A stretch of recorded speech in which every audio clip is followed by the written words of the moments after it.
अथ द्वादशो अध्याय। देवी बोली, जो मनुष्य एकाग्र मन से नित्य प्रति दुर्गा सप्तशती से मेरी प्रार्थना करता है, उस मनुष्य की समस्त बाधाओं का मैं निश्चय ही दमन कर देती हूँ।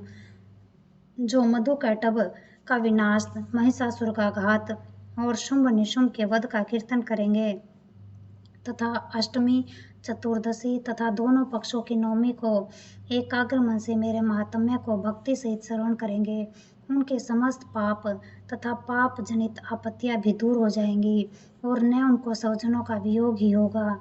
ऐसे मनुष्यों को शत्रु, चोर, राजा, अस्त्र शस्त्र, अग्नि और जल आदि से भय नहीं होगा। इस कारण एकाग्र मन से मेरे इस महात्म्य का भक्ति सहित पठन पाठन करना और श्रवण करना चाहिए। मेरा यह महात्म्य महामारी से उत्पन्न सब उपद्रव तथा तीनों प्रकार के उत्पातों को शांत करने वाला है। जिस स्थान पर भली भांति नित्य प्रति मेरे महात्म्य का पाठ किया जाता है, उस स्थान को मैं कदापि नहीं छोड़ती। मैं वहाँ सदैव निवास करती हूँ। बलिदान, पूजा, हवन तथा अन्य महोत्सव आदि में मेरा यह महात्म्य पाठ करना और श्रवण करना चाहिए। जानकर या बिना जाने जो भी इस प्रकार बलि, पूजा या हवन करेगा, उसे मैं प्रसन्नतापूर्वक ग्रहण करूँगी। प्रतिवर्ष शरद काल में जो पूजा की जाती है, उस अवसर पर मेरा महात्म्य भक्ति पूर्वक श्रवण करने से मनुष्य सभी बाधाओं से विमुक्त होकर धन धान्य तथा पुत्र और पुत्रों से परिपूर्ण हो जाएगा। इसमें लेश मात्र भी संदेह नहीं है। जो मेरे इस महात्म्य तथा शुभ उत्पत्तियों को और पराक्रम को श्रवण करते हैं, वे युद्ध में निडर हो जाते हैं। इस महात्म्य के सुनने वालों के शत्रु नष्ट हो जाते हैं, उनका कल्याण होता है और उनका समस्त कुटुंब आनंदित रहता है। शांति कर्मों में खोटे सौपन देखने पर ग्रह जनित भयंकर पीड़ा में होने वाले समस्त दुख शांत हो जाते हैं। मेरा महात्म्य बाल ग्रहों से आक्रांत हुए बालकों को शांति प्रदान करता है तथा आपस के विरोध को मिटाकर मैत्री उत्पन्न करने वाला है। इसके पाठ मात्र से राक्षस, भूत और पिशाचों का विनाश हो जाता है। यह मेरा महात्म्य मनुष्य मात्र को मेरे समीप लाने वाला है।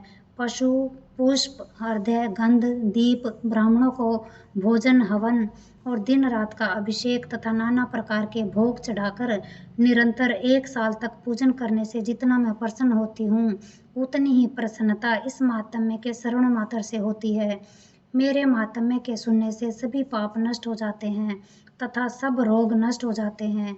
मेरे प्रादुर्भाव के कीर्तन करने से सब भूतों से रक्षा होती है। उसका श्रवण करने से मनुष्य को शत्रु भय नहीं रहता।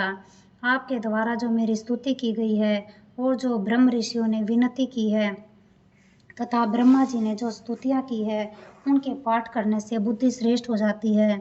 जंगल में, सूने मार्ग में अथवा दावानल से घिर जाने पर, निर्जन स्थान पर चोर उचक्कों के घिर जाने पर, दुश्मनों द्वारा पकड़े जाने पर, घनघोर वन में सिंह, व्याघ्र अथवा जंगली हाथियों के पीछा करने पर, क्रुद्ध नृपति के आदेश से वध के लिए गिरफ्तार किए जाने पर अथवा समुद्र में नौका पर बैठने के बाद वायु के वेग से नौका के डगमगाने पर और युद्ध में दारुण शस्त्रों की वर्षा के समय अथवा सब प्रकार की विपत्तियों तथा नाना प्रकार की यंत्रणाओं से दुखी होने पर जो मनुष्य मेरे चरित्र का स्मरण करता है, वह सब प्रकार संकटों से मुक्त हो जाता है।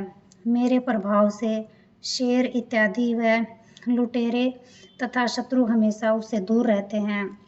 ऋषि बोले, इस प्रकार इतनी कथा कहकर प्रचंड विक्रमा भगवती चंडिका देवी समस्त देवताओं के देखते ही देखते वहीं अंतर्ध्यान हो गई और सभी देवता निर्भय होकर पहले की भांति अपने अधिकारों का पालन करने लगे और शत्रुओं के नष्ट हो जाने पर अपना अपना यज्ञ भाग का उपभोग करने लगे। युद्ध स्थल में देवी के द्वारा असुरों तथा शुंभ निशुंभ के मारे जाने से शेष सभी राक्षस पाताल लोक में चले गए। हे राजन, भगवती अंबिका देवी इस भांति नित्य होती हुई भी अनेक बार जन्म लेकर इस संसार की रक्षा करती है। वही विश्व को मोहित करती है और वही जन्म देती है तथा वे ही प्रार्थना करने पर संतुष्ट हो विज्ञान एवं स्मृति प्रदान करती है। हे राजन, जब प्रलय काल में महाबली से यह समस्त ब्रह्मांड व्याप्त हो जाता है, तब वह देवी महाकाल रूप महामारी और उत्पत्ति काल में रिद्धि के रूप में होती है, और पालन के समय वही सनातनी देवी प्राणियों की रक्षा करती है।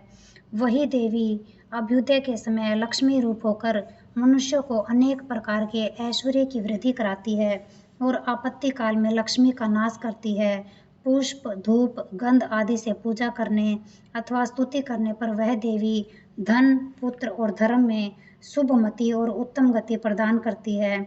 इति श्री मार्कंडेय पुराण के देवी महात्म्य में फल स्तुति नामक 12वां अध्याय समाप्त। जय माँ दुर्गे, जय माँ दुर्गे, जय माँ दुर्गे।